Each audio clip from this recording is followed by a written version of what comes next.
ওগো আল্লাহ, ওগো মালিক, তুমি ছাড়া তো আমাদের আর কেউ নাই, তুমি ছাড়া তো আমার আর কেউ নাই।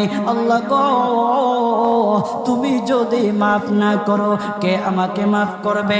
তুমি যদি মাফ না করো কে আমাকে মাফ করবে? তুমি যদি আমাকে মাফ করো তাহলে তোমার কোনো দিকে কমবে না, তুমি যদি আমাকে মাফ না করো তোমার কোনো দিকে বাড়বে না। আল্লাহ গো, তুমি আমাকে মাফ করে দাও। সারাটা জীবন অন্যায় কাজ করেছি, সারাটা জীবন নাফরমানি করেছি, আমার কাছে কালেমার দাওয়াত কম আসে নাই, আমার কাছে কালেমার দাওয়াত কম আসে নাই, আমাকে লোকেরা কম বোঝায় নাই। ওগো আল্লাহ, তুমি আমাকে মাফ করে দাও। মাফ না করলে কোথায় যাব, কার কাছে যাব? বাবা যখন মারে তখন মার কাছে আশ্রয় নেওয়া যায়, মা যখন প্রহার করে তখন বাবার কাছে আশ্রয় নেওয়া যায়, বাবা মা যখন প্রহার করে তখন দুনিয়ার কারো না কারো কাছে আশ্রয় নেওয়া যায়। ওগো আল্লাহ, ওগো মালিক, তুমি যদি আমাকে মারো, তুমি যদি আমাকে আযাব দাও, ওগো আল্লাহ, কার কাছে যাব, কার কাছে গিয়া মাফ চাইবো? ওগো আল্লাহ, মেহেরবানি করে মাফ করে দাও। এইরকম কান্না করতেছে, কান্না করতেছে, চোখের পানি তার এমন ভাবে পড়তেছে, দাড়ি ভিজতেছে, দাড়ি ভিজে জমিনের মধ্যে চোখের পানি পড়তেছে, কান্না করতেছে। বান্দাটা কান্না করতে করতে করতে করতে আমার আল্লাহর কাছে এমন গ্রহণযোগ্যতা অর্জন করেছে, মহান আল্লাহ রাব্বুল আলামিন তার ডাকে সাড়া দিয়া তার জিন্দেগির সব গুনাহ মাফ করে দিয়েছে। হযরত মূসা আলাইহিস সালাতু ওয়াস সালামের যুগের ঘটনা। একজন বড় পাপিষ্ট ছিল, জীবনে এমন কোন গুনাহ নাই যে গুনাহ সে করে নাই।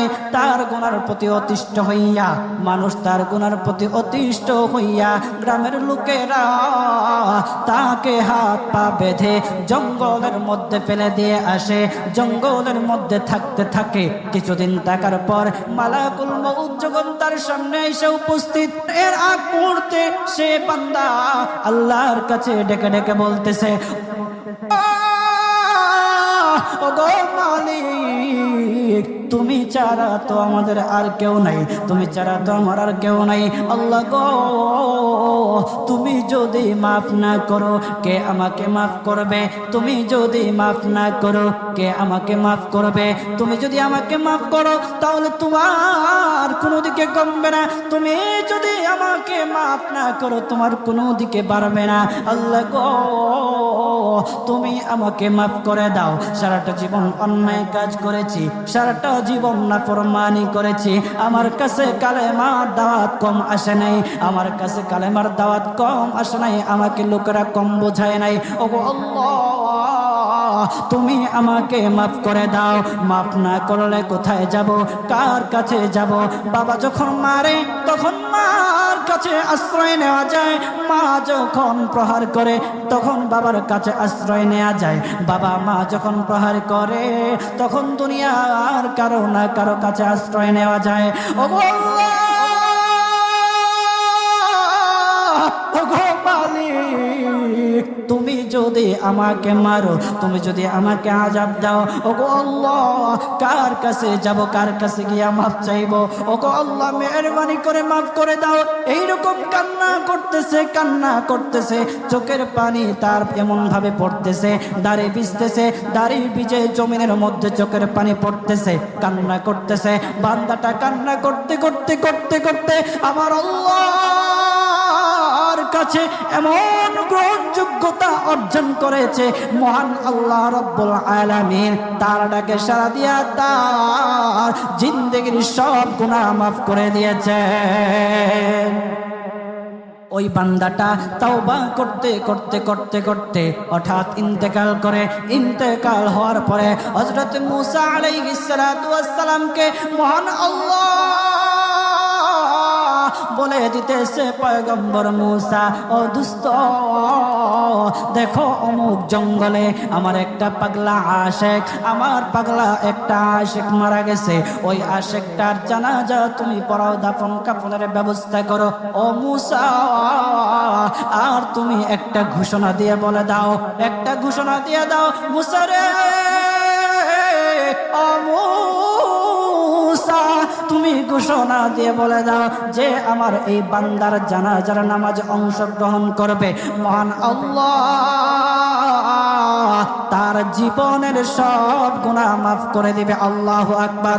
আরো জোরে বলেন না আল্লাহু আকবার, আরো জোরে বলেন আল্লাহু আকবার।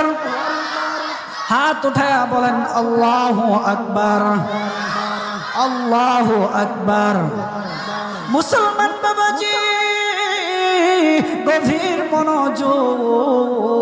হযরত মূসা আলাইহিস সালাতু ওয়াস সালাম একটা পাহাড়ের উপরে উঠলেন। পাহাড়ের উপরে ওঠার পর তখন ডেকে ডেকে বলতেছে, ও উম্মতেরা রে, আমার উম্মতেরা শোনো, আল্লাহ রব্বুল আলামিন একটা সুসংবাদ দিয়ে দিয়েছে। আমার আল্লাহ রব্বুল আলামিনের একটা আশিক একটা ওই অমুক জঙ্গলের মধ্যে মারা গেছে, ওই পাগলা আশিকের জানাজার নামাজ অংশগ্রহণ করো। যদি জানাজার নামাজ পড়ো তখন আমার আল্লাহ তোমাদের জীবনের সব গুনাহগুলি মাফ করে দেবে। কেউ যদি নিজের গুনাহ ক্ষমা করাইতে চাও, কেউ যদি নিজের গুনাহগুলি ক্ষমা করাইতে চাও, তাহলে মহান আল্লাহ রব্বুল আলামিনের ওই পাগলা আশিকের জানাজায় অংশগ্রহণ করো। তখন লোকেরা দলে দলে জানাজায় অংশগ্রহণ করার জন্য দলে দলে গেল, জানাজার নামাজ আদায় করলো। আদায় করার পর পয়গম্বর মূসা আলাইহিস সালাতু ওয়াস সালামকে বলতেছে, ওগো আল্লাহর পয়গম্বর, ও পয়গম্বর, যারা জানাজায় অংশগ্রহণ করার কারণে মহান আল্লাহ তার জীবনের সব গুনাহ মাফ করে দেবে, এমন মহা ব্যক্তি তো, এই মহান ব্যক্তিটাকে তো একটা নজরে দেখা দরকার, অবশ্যই দেখা দরকার, আমাদেরকে সেই ব্যক্তিটাকে দেখান। তখন মূসা আলাইহিস সালাতু ওয়াস সালাম বলতেছে, ঠিক আছে, তোমাদেরকে দেখানো হবে। তখন যখন দেখাতে গেলেন, দেখানোর সাথে সাথে লোকেরা বলল, পয়গম্বর, আপনি কি বলেন, এই লোকটাকে তো আমরা ভালো করে চিনি, ওই লোকটা বড় পাপিষ্ঠ ছিল, বড় অন্যায়কারী ছিল, বড় জুলুমকারী ছিল। ওগো পয়গম্বর, সমাজে এমন কোন গুনাহ নাই যে সে করে নাই, সমাজে সব গুনাহ করেছে, সমস্ত গুনার সাথে সে জড়িত ছিল, সে জড়িত ছিল।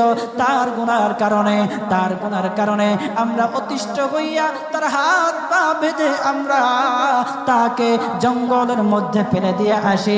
এই পাপিষ্ঠ বান্দা আল্লাহ তাআলার বড় আশিক হতে পারে কিভাবে, আল্লাহ তাআলার প্যারা হতে পারে কিভাবে? পয়গম্বর মূসা আলাইহিস সালাতু ওয়াস সালাম আল্লাহর কাছে ডেকে ডেকে বললেন, আল্লাহ, লোকেরা কি বলতেছে আর তুমি কি বলো? ওগো আল্লাহ, এর সমাধান কি, এর সমাধান কি? সমাধানটা তো তুমি দিয়ে দাও।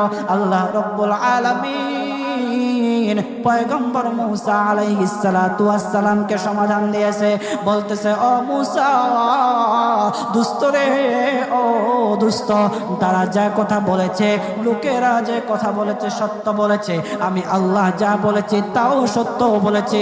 ও পয়গম্বর মূসা, তারা যা বলেছে সত্য বলেছে।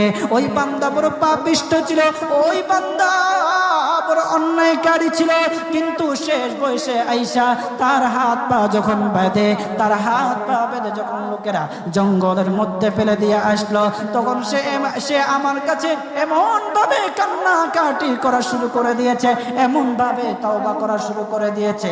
আমি আল্লাহ তাআলার এত দয়া, আমি আল্লাহ তার ডাকে সাড়া না দিয়ে পারলাম না, তার ডাকে সাড়া দিয়ে দিলাম। ও মূসা, সে তাওবা করার সময় যদি সবার জন্য সে তাওবা করত, যতজন লোকরা বেঁচে আছে, যতজন উম্মতেরা আছে, যতজন লোকেরা আছে, সমস্ত লোকদের জন্য যদি সে আমার কাছে তাওবা করত, আমি আল্লাহ তার তাওবা মুহূর্তের মধ্যে কবুল করে সমস্ত বান্দাদেরকে মাফ করে দিতাম। সুবহানাল্লাহ জুড়ে বলেন।